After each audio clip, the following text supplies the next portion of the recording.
Screen पर ये number देखिए, पढ़ें तो पढ़त में आएगा 15,000 करोड़। ये वो राशि है जो बॉलीवुड एक्टर सैफ अली खान के परिवार की संपत्ति की है और इतने राशि की संपत्ति जब्त हो सकती है। दरअसल मध्य प्रदेश हाईकोर्ट ने बीते दिन पटौदी परिवार की कुछ प्रॉपर्टीज के अधिग्रहण पर 2015 से चल रहा स्टे हटा दिया। इसके बाद ये प्रॉपर्टी एनिमी प्रॉपर्टी एक्ट यानी शत्रु संपत्ति अधिनियम के दायरे में आ सकती है। ये कानून साल 1968 में बना था। इसके मुताबिक पार्टीशन के बाद पाकिस्तान जाने वालों की जो प्रॉपर्टी भारत में है वो केंद्र सरकार के अधीन आ जाती है। ये संपत्तियां कौन कौन सी हैं और इस पर पेच कहां फंसा है, ये जानने के लिए हम रिपोर्टर का रुख करेंगे। लेकिन उसके पहले ये मेरे हाथ में आज का दैनिक भास्कर अखबार है, उसकी खबर है जिसमें जगदीश छावानी वरिष्ठ वकील हैं, उनके हवाले से 2 दावे लिखे गए हैं। पहला दावा यह है कि जब आज़ादी के बाद भोपाल रियासत का मर्जर हुआ, विलय हुआ जैसे बाकी रियासतों का हुआ, तब भोपाल के नवाब का टाइटल जो था, उत्तराधिकारी जो थे नवाब हमीदुल्ला खान, उनकी सबसे बड़ी संतान चाहे पुत्र हो या पुत्री, उनको वारिस माना जाएगा। आर्टिकल 7 जो था मर्जर एग्रीमेंट का, उसके मुताबिक ये कहा गया।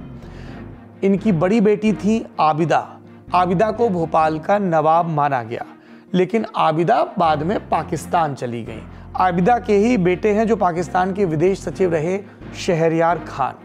तो सरकार ये मानती है शत्रु संपत्ति एक्ट के तहत भी, और इसीलिए वो इस मुकदमे में है कि जब नवाब की बड़ी बेटी जो वारिस थी वो पाकिस्तान चली गई, पाकिस्तान की नागरिक हो गई, तो नवाब की सारी संपत्ति अब भारत सरकार की संपत्ति है।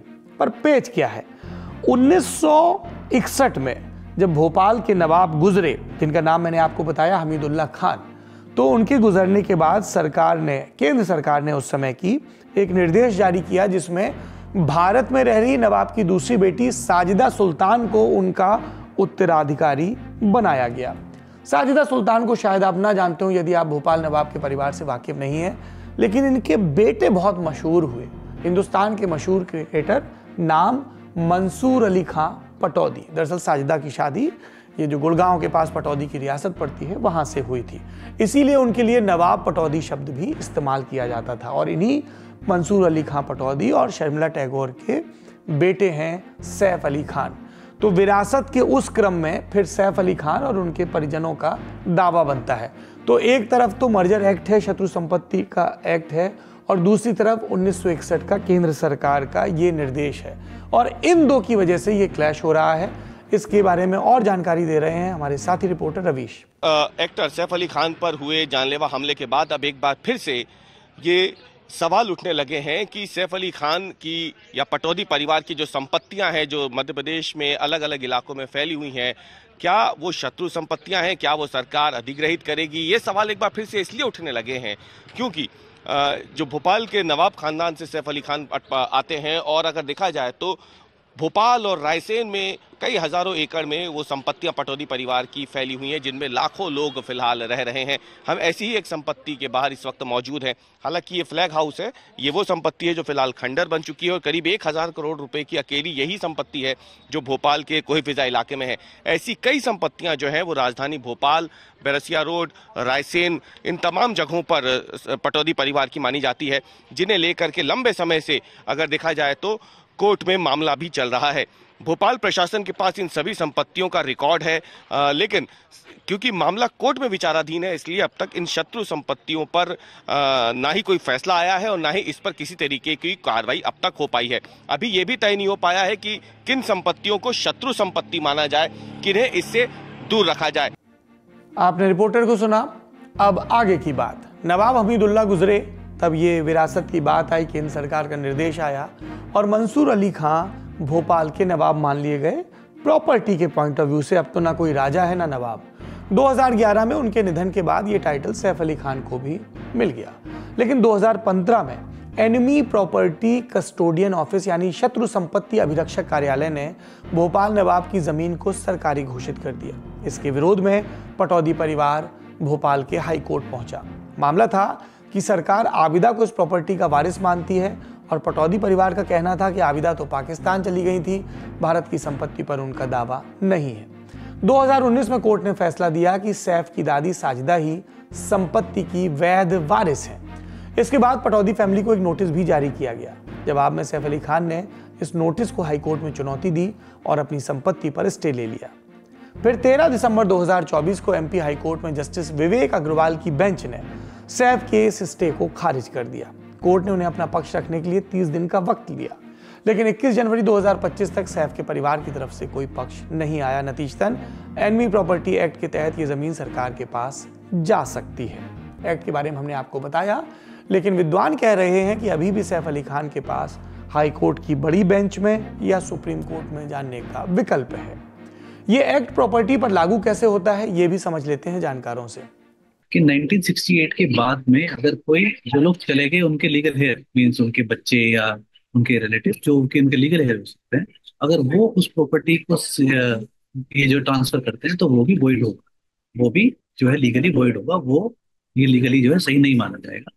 साथ ही साथ उसमें जो इसमें एनिमी एलियन नाम की एक टर्म है जो यूज की है, वो उन्हीं लोगों के लिए है जो ये पाकिस्तान और चाइना माइग्रेट है। एक चीज और जो इसमें दूसरी है वो ये है कि इसके अगेंस्ट किसी भी तरीके का जो सिविल कोर्ट का जो जुरिस्डिक्शन है वो नहीं बनता। ये एक्ट खुद कहता है कि सिविल कोर्ट की जो ये जो प्रोसीडिंग्स है वो इस एक्ट में मान्य नहीं है। तो बेसिकली जो ऑप्शन जो है वो हाई कोर्ट और सुप्रीम कोर्ट भी अप्रोच करने का बचता है, जिसमें भी स्कोप बहुत कम है कि उसमें उस तरीके से रिलीफ मिल पाए, क्योंकि ये उन लोगों के लिए जो लोग यहाँ है ही नहीं और लोग बाहर चले गए। सैफ अली खान, इधर जिक्र हो रहा है संपत्ति को लेकर, लेकिन पिछले कई दिनों से खबर में है क्योंकि उनके ऊपर एक हमला हुआ 16 जनवरी की रात। 21 जनवरी को वो अस्पताल से डिस्चार्ज हुए, वो भी हमने आपको खबर बताई। अब खबर आई कि घर जाने से पहले उन्होंने उन ऑटो ड्राइवर भजन सिंह से मुलाकात की जिन्होंने सैफ को अस्पताल पहुंचाया था, और फिर भजन सिंह का बयान आया। उन्होंने मेरे को बैठाया इधर, बैठने के बाद बाकायदा हाथ कंधे पे ऐसा रखा तो शाबाशी दी, बहुत बढ़िया, यही सख्त है जो मेरे को पहुंचाया। केस की बात करें तो जांच जारी है। सुदर्शन गायकवाड़ अब तक इस मामले की जांच कर रहे थे महाराष्ट्र पुलिस के, लेकिन अब उनकी जगह अजय लिंगुरकर को नियुक्त किया गया है। बयानबाजी अभी भी चल रही है। शिवसेना नेता संजय निरुपम ने सैफ पर हुए हमले को लेकर एक सवाल उठाया। कहा 2.5 इंच का चाकू मारा गया, सर्जरी हुई, लेकिन 4 दिन में ही वो डिस्चार्ज हो गए और उछलते हुए अपने घर वापस आए। जब उन पर हमला हुआ तभी बताया गया था डॉक्टरों की तरफ से कि उनके पीठ में 2.5 इंच का चाकू घुस गया था। डॉक्टरों ने यह भी बताया कि 6 घंटे तक ऑपरेशन चला और उसके बाद ऑटो वाले ने बताया कि लहूलुहान अवस्था में ये स्ट्रेचर पर टांग करके पहुंचाए गए थे हॉस्पिटल में। उसके बाद वो इलाज इतना बढ़िया था, या मैं कह सकता हूं कि मेडिकल सेक्टर इतना तरक्की कर गया है कि 4 दिन बाद मैं देखता हूं कि सैफ अली खान साहब एकदम उछलते कुत्ते अपने घर लौट आते हैं। तो मेरे मन में कुछ सवाल उठा कि क्या सैफ फिजिकली इतने फिट है, उसकी वजह से रिकवर किए इतना फास्ट? नेता, उनके बयान और उन बयानों की संवेदनशीलता। लेकिन संजय ने पुलिस जांच पर भी सवाल उठाए और कहा कि 3 दिन में 3 अलग अलग आरोपियों को गिरफ्तार किया है। पुलिस की जांच पर शक हो रहा है। शक इस बात पर भी हो रहा है कि गृह मंत्रालय किसके पास है और भाजपा और शिवसेना में ये जो बयानबाजी का दौर चल रहा है, इसके पीछे राजनीति कितनी है। बहरहाल, अगली खबर दिल्ली से है। पूर्व मुख्यमंत्री और आम आदमी पार्टी के सुप्रीमो अरविंद केजरीवाल ने दिल्ली विधानसभा चुनाव और आम बजट से पहले केंद्र सरकार के सामने 7 मांगे रख दी। दोनों तरफ से हम देख रहे हैं लगातार जवानी जो हमले हैं वो चल रहे हैं। इन मांगों में शिक्षा बजट को बढ़ा के 10% करना, 2% से प्राइवेट स्कूलों की फीस कंट्रोल करने जैसे कई मांगे और बयान शामिल हैं। एक बाइट भी सामने आई जिसमें उन्होंने कहा कि मध्यवर्गीय वोटर्स को टैक्स टेररिज्म का शिकार बनाया जा रहा है। मिडिल क्लास को ऊपर पहुंचाने में कोई कसर नहीं छोड़ेंगे, उनको राहत देने में कोई कसर नहीं छोड़ेंगे। और आज हम केंद्र सरकार से भी ये अपील करते हैं कि हमारे देश के असली सुपर पावर भारत के मिडिल क्लास को पहचाने। आज मैं ये ऐलान करता हूं कि मैं और आम आदमी पार्टी सड़क से लेकर संसद तक मिडिल क्लास की आवाज बनेंगे, उनकी आवाज उठाएंगे, उनके मुद्दों को उठाएंगे। आज से 2 हफ्ते के बाद देश का अगला बजट आने वाला है। इस लोकसभा के सत्र में आम आदमी पार्टी के सांसद मिडिल क्लास के मुद्दे संसद में उठाएंगे। मिडिल क्लास की आवाज की गूंज जब संसद में सुनी जाएगी, हम ये मांग करते हैं कि देश का अगला बजट मिडिल क्लास को समर्पित हो। प्रतिक्रियाओं से इतर चुनावी रैलियों के लेकर भी अपडेट आ रहे हैं। मसलन प्रधानमंत्री नरेंद्र मोदी 3 और यूपी के मुख्यमंत्री 14 जनसभाएं करेंगे भारतीय जनता पार्टी के पक्ष में। इससे इतर पीएम ने 22 तारीख को भाजपा कार्यकर्ताओं को दिल्ली में संबोधित भी किया। उसकी झलकी देखते हैं। जब ये आप और उसकी आपदा आजकल नारे बुलवाते हैं, कहते फिर आएंगे, तो लोग कह रहे हैं ये फिर खाएंगे। उनका आवाज निकलते ही अंदर ऑडियंस में से आवाज आती है, वो तो कहते फिर आएंगे, और जनता बोलती है फिर खाएंगे। हमारे बूथ के हर कार्यकर्ता के पास ये आपदा वालों की पूरी पोल पट्टी अब छुपी हुई नहीं है। दिल्ली से जुड़ी तीसरी खबर।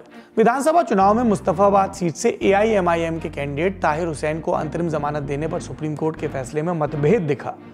विभाजित फैसला रहा। जस्टिस पंकज मित्तल ने ताहिर हुसैन की अंतरिम जमानत याचिका को खारिज कर दिया, जबकि जस्टिस एहसानुद्दीन अमानुल्लाह जमानत के पक्ष में रहे। अब ये 1-1 से टाई हो गया, इसलिए अंतरिम जमानत पर अब सुनवाई chief justice of India Sanjeev Khanna के सामने होगी और इसके लिए 3 जजों की बेंच के सामने मामला जाएगा। ताहिर हुसैन आम आदमी पार्टी से पूर्व पार्षद, 2020 में हुए दिल्ली दंगों में 11 मामलों में अभियुक्त, 5 साल से जेल में।